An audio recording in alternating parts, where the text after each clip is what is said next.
I'm Paulina Leiser, producer of Focus Today. Thank you for watching this video, and make sure to check our other videos at theDove.us.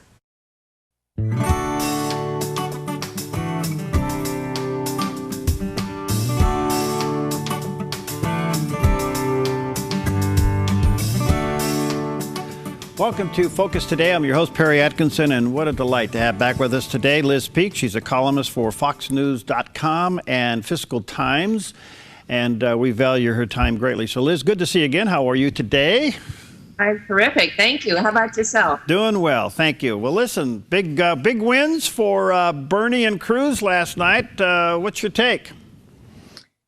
Well, it was a very important win for Cruz in that it really did stop Donald Trump's sort of inevitable march towards the nomination. Clearly, having not won more than a handful of delegates in Wisconsin, Trump now has to really scramble to get over that magic 1,237 number, which is the majority of delegates he needs to win outright the nomination before the Cleveland convention. My guess, I think the guess of most people, is he won't get there, and therefore we are now looking at the very likely prospect of a contested convention. On the Democrat side, it was, yet another victory for unsung, uncelebrated Bernie Sanders, who's now won 6 in a row. But I think it puts pressure on Hillary Clinton in New York, which is the next primary coming up of consequence. There's another one in there somewhere, too, Wyoming, I think it is. But I think that Sanders has a lot of momentum behind him. And, the gap, she used to be leading by 20 to 30 points in New York State in the primary polling, but now it's down to about 10. Some people think it's actually more like 5. And Bernie is gaining on her, which is why, by the way, she left Wisconsin and has spent the last week in New York rounding up, desperately trying to make sure that black voters are in her column, which they are, but also making sure that they turn out on primary day, which they don't always do. So she has her work cut out for her. She's still way up in the delegate count. Should she lose New York, that would be huge. And then I think, as Bernie Sanders has been saying, some of the superdelegates who are attached to her, hundreds of them, might start to question whether she really was the best candidate. Well, this is so interesting to watch. I can't help but think, now, Bernie really hasn't gone after her hard. She's ticked off that he won Wisconsin. She could now really become quite aggressive in campaigning against him. And I think the thing that he may have in his arsenal is, well, you're a carpetbagger New Yorker. That charge emerged when she ran for the Senate in New York. I'm sure you remember. I mean, she wasn't from New York, and it was sort of an amazing thing, actually, that it didn't hurt her very much, except she ran against someone who had no chance of winning. So the truth is she won New York kind of uncontested in a way. She didn't have a very good opponent, and but it was raised as an issue. I don't think that really resonates with voters very much. What I do think resonates is it's been a while since she was the senator from New York. Young people, and of course they're all already in Bernie Sanders' camp, or likely to be, will certainly not have any great affinity for Senator Clinton. They think of her as Secretary Clinton because that's what they know about Hillary Clinton. I don't think that really matters very much. I think really Hillary faces in New York what she faces everywhere, which is a very high level of distrust. Interestingly, the Panama Papers, this great cache of information about people who have money offshore, either legally or illegally, that's come to light in the last couple of days, there is a very thin connection, as you knew there would be, to the Clintons through the Podesta Group. The Podesta Group's a lobbyist organization. John Podesta is chairman of Hillary's campaign, and it turns out that the group was signed on by a Russian bank to represent them, and in fact their name has turned up in this trove of documents released about this tax haven firm in Panama. So I mean, it's the weakest of links, but Bernie Sanders can kind of remind voters that this is just the kind of atmosphere that trails along behind Hillary Clinton, sort of exuding this dust of dishonesty, if you will. And it's perfect timing for him because he will go after her on this.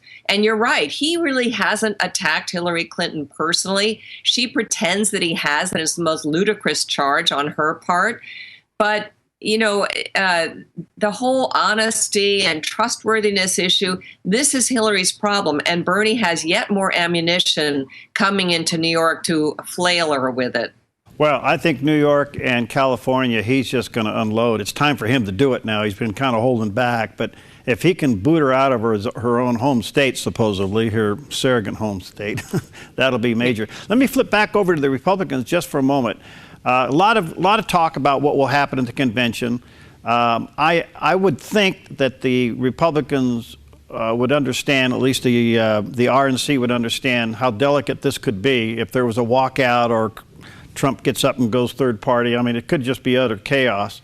But here's some silent things we just don't know. Where does Kasich and Rubio take their delegates? Could that push Cruz over the top? That's an interesting question. Don't forget that Kasich really doesn't have very many delegates at this point to play with. Rubio and Kasich together, yes, a couple of hundred. I don't think that'll get Cruz over the top. I think what's more likely is that Cruz is very aggressively courting uncommitted delegates who after the first ballot are released.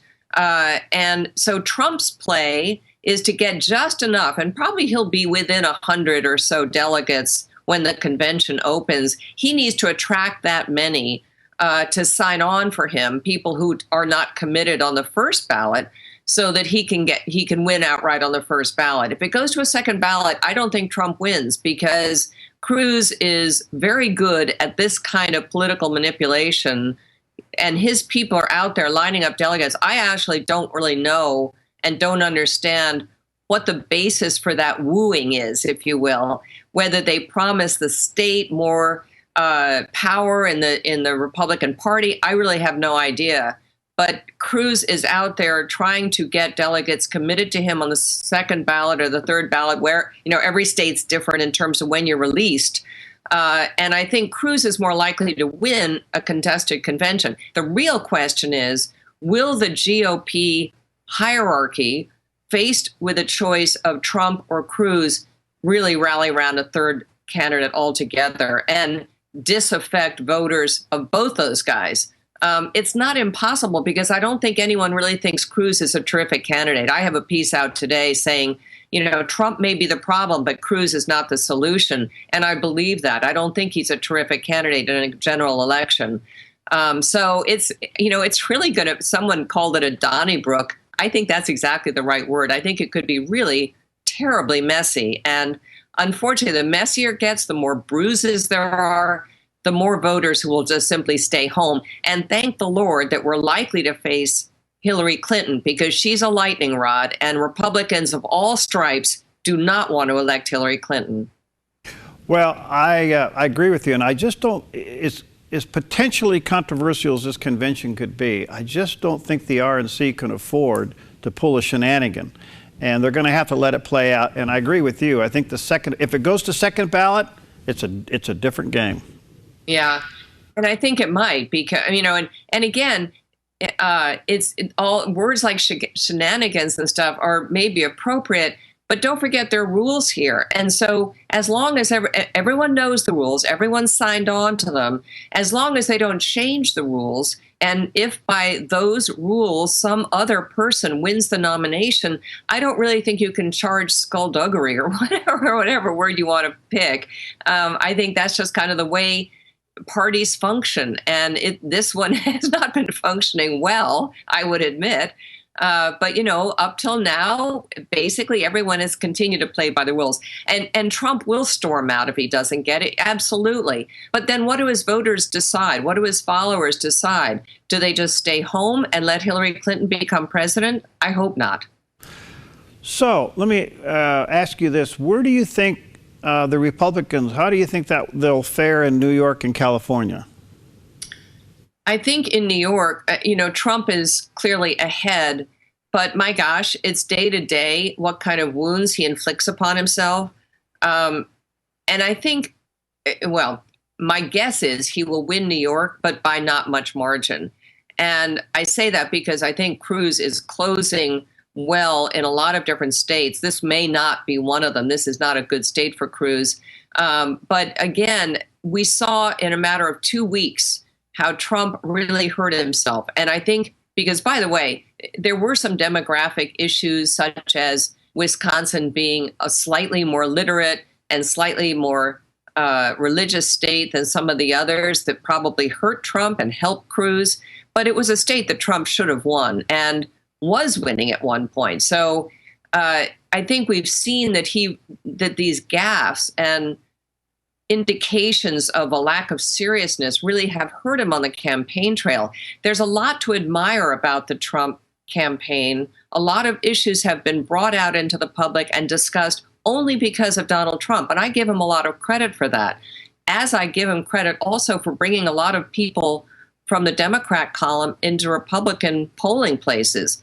But at the end of the day, we're running Donald Trump. He's running as the most successful CEO ever. Right now, that CEO needs to take a salary cut because he has really not performed well lately in a way that I, as a voter, find somewhat insulting. What I mean by that is he is not taking as seriously this campaign as he should in boning up on the issues, bringing in outside advisors who could make him more credible as a candidate.